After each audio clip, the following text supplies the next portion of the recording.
എല്ലാവർക്കും ജോളൂസ് കിച്ചണിലേക്ക് സ്വാഗതം. നമുക്കൊരു ബീഫ് പുരട്ടി വയ്ക്കാം. ഇന്ന് നമുക്ക് ഒരു ബീഫ് പുരട്ടുന്നത് ഇവിടെ തയ്യാറാക്കാം. ഓക്കെ, അതിലേക്കുള്ള ആവശ്യമായ സാധനങ്ങൾ. ആദ്യം ബീഫ് നന്നായി കഴുകി വൃത്തിയാക്കി ഞാനിവിടെ കുക്കറിൽ എടുത്ത് വെച്ചിട്ടുണ്ട്. അതിലേക്ക് നമുക്ക് കുറച്ച് ഇഞ്ചിയും വെളുത്തുള്ളിയും പേസ്റ്റ് ചതച്ചത് കുറച്ച് അതിൽ ആഡ് ചെയ്ത് കൊടുക്കുക.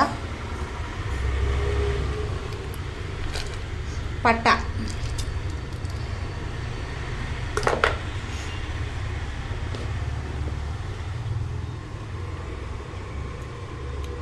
മുളക് പൊടി കുറച്ച്,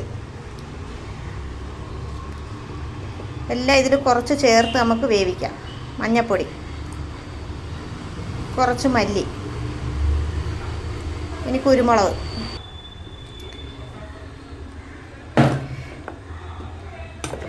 കുരുമുളക് ഇട്ട് പുരട്ടിയാണ്, കുരുമുളക് ഇട്ടാണ് പുരട്ടുന്നത് ബീഫ്. അപ്പോൾ ഇതിൽ കുരുമുളക് ഇത്തിരി കൂടുതൽ ഇതിൽ ഞാൻ ഇടുന്നുണ്ട്. ഇനി ഉപ്പ്,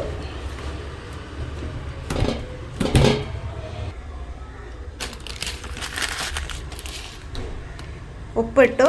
ഇനി അടുത്ത് പെരുംജീരകം എല്ലാം ഞാൻ ഇതിലോട്ട് ഇട്ട് നന്നായി ഇനി ഇളക്കി ഒന്ന് യോജിപ്പിക്കുക. ബീഫിൽ വെള്ളം ഉള്ളത് കൊണ്ട് നമ്മളിതിൽ വെള്ളം ഒഴിക്കണമെന്നില്ല.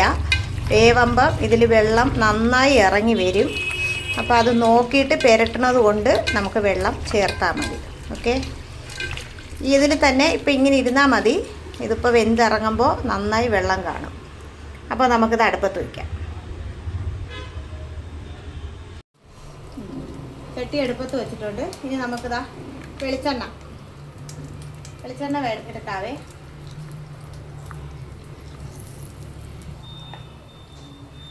ഇഞ്ചിയും വെളുത്തുള്ളിയും പേസ്റ്റ് ആക്കിയത് അത് ആദ്യം എഴുതിട്ട് കൊടുക്കുക.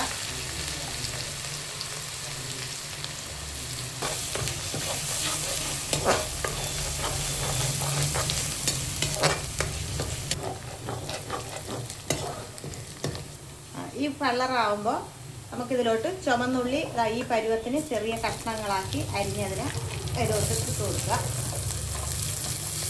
ചെറിയ ഉള്ളിയാണ് എടുക്കേണ്ടത്.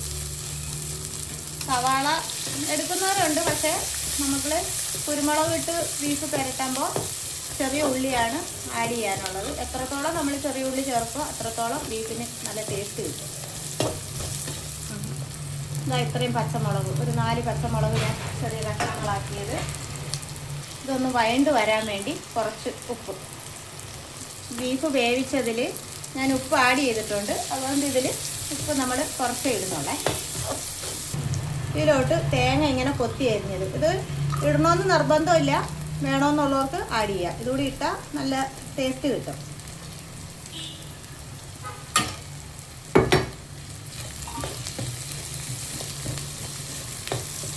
എല്ലാം നല്ല മൂത്ത് വരുന്നിടം വരെ ഒന്ന് ഇളക്കി യോജിപ്പിച്ച് എടുക്കുക. ഈ പരുവായി നമുക്ക് കിട്ടിയിട്ടുണ്ട്. ഇനി നമുക്ക് ഇതിലോട്ട് ചേരുവകളെല്ലാം കൂടെ ഓരോന്നോരോന്നായി ചേർത്ത് കൊടുക്കും. ഇതിലോട്ട് നമുക്ക് കുറച്ച് കഴുകി വെച്ച കരിയാപ്പല ഇട്ട് കൊടുക്കാം.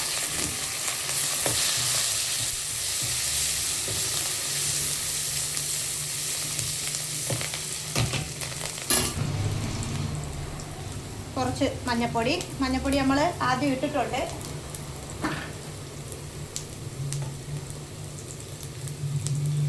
കുറച്ച് മുളക് പൊടി, കുറച്ച് മല്ലി, കുരുമുളകാണ്, നാടൻ കുരുമുളക് ഇതുപോലെ പൊടിച്ചെടുത്തതാണ്. കടയിൽ നിന്ന് മേടിക്കുന്നതിന് ടേസ്റ്റ് ഉണ്ടാവില്ല. നമ്മൾ വീട്ടിലുണ്ടാക്കുന്ന കുരുമുളകിനാകുമ്പോൾ നല്ല ടേസ്റ്റ് കിട്ടും. കുരുമുളക് ഇത്തിരി കൂടുതലിടണേ, നമ്മൾ കുരുമുളക് ഇട്ട് പുരട്ടുന്നതാണ്. ഇനി ഇതെല്ലാം നന്നായി ഇളക്കി ഒന്ന് യോജിപ്പിക്കുക.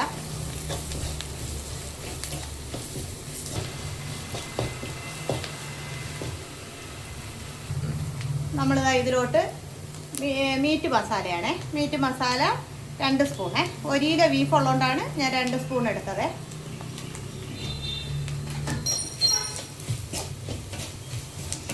പച്ചമണമൊക്കെ മാറുന്നിടം വരെ നന്നായിട്ട് ഇളക്കി എടുക്കുക. അടിക്ക് പിടിക്കരുത്, കരിഞ്ഞും പോകരുത്, വെള്ളവും ഒഴിക്കരുത്. ഇനി ഇതിലോട്ട് നമുക്ക് ബീഫ് വേവിച്ച് വെച്ചിങ്ങനെ ബീഫ് തട്ടിക്കൊടുക്കാം. കുക്കർ തുറക്കാം. ഈ പരുവത്തിന് ഞാൻ വെള്ളമൊന്നും ഇല്ലാതെ വേവിച്ച് വെച്ചതാണ്. ഞാൻ വേവിച്ചപ്പം കാണിച്ചായിരുന്നല്ലോ, വെള്ളമൊന്നും ഒഴിച്ചിട്ടില്ല. തുറക്കാമേ. ഞാൻ വെള്ളമൊന്നും ഒഴിക്കാതെ വേവിച്ചതാണ്. ഈ വെള്ളത്തോടെ നമുക്കതിലോട്ട് ഒഴിച്ചു കൊടുക്കാം.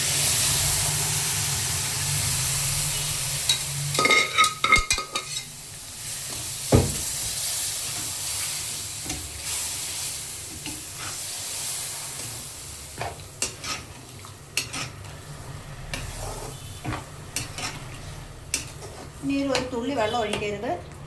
ഈ വെള്ളം ഇങ്ങനെ വെച്ച് വറ്റിച്ച് പുരട്ടിയെടുക്കണം.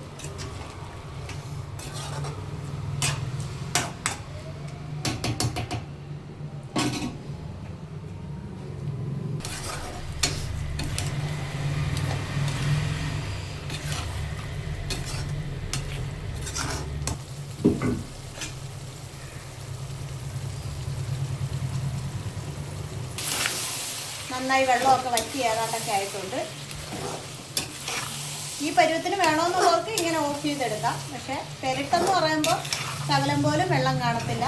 നന്നായി ഡ്രൈ ആയിട്ട് എടുക്കും. ഈ പരുവത്തിന് എടുക്കുന്നവർക്ക് വല്ല കപ്പയോ ചപ്പാത്തിയോ പെറോട്ടയോ അതിൻ്റെയൊക്കെ കൂടെ ഇങ്ങനെ കഴിക്കാൻ പറ്റും. അതായത് ബിരിയാണി, റൈസ്, അങ്ങനെ ഏത് ഐറ്റംസിൻ്റെ കൂടെ നമുക്ക് കൂട്ടാൻ പറ്റിയൊരു സാധനമാണ് ബീഫ്. അപ്പോൾ ഈ കറിക്ക് ഇങ്ങനെ മതിയെന്നുള്ളവർക്ക് ഇതിൽ വെച്ച് ഓഫ് ചെയ്യാം. പെരട്ടെന്ന് പറയുമ്പോൾ ഇനി ഇതിൽ നിന്നും പറ്റും. അപ്പോൾ ഇവിടെ ബീഫ് പെരട്ട് റെഡി ആയിട്ടുണ്ട്.